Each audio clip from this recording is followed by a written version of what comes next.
Memiliki rumah sendiri adalah dambaan setiap orang, terutama mereka yang akan maupun sudah berkeluarga. Dan ternyata minat membeli rumah tapak lewat kredit pemilikan rumah mengalami peningkatan di masa pandemi. Permintaan didominasi oleh kaum milenial.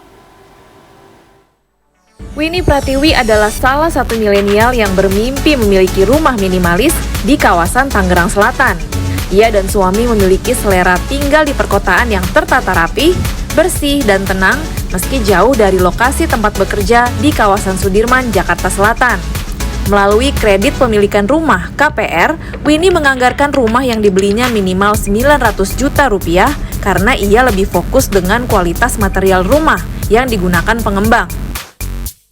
Pilihannya KPR karena sebenarnya standar aku untuk rumah itu cukup tinggi, makanya aku milih juga yang seenggaknya minimal 900 jutaan gitu. Makanya kayaknya masih agak berat sih buat aku sama suamiku kalau untuk cash gitu. Biasanya kan aku nyari-nyarinya tuh yang kayak belum jadi gitu kan, terus biasanya ada project manajernya gitu-gitu. Nah biasanya aku tanya kayak materialnya tuh apa, misalnya material yang dipakai untuk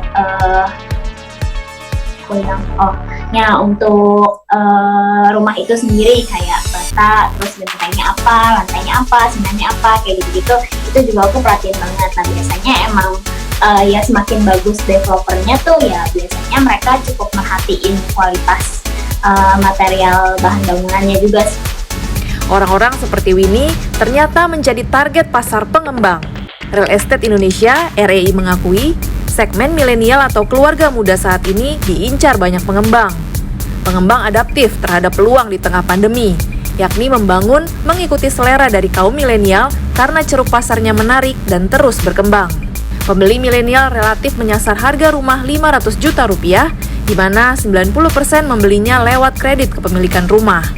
Kalau dari harga itu relatif di bawah 1 miliar, tapi kalau mostly kebanyakan itu yang 500 juta ke bawah. Kalau average-nya sekitar 350 sampai 400 juta.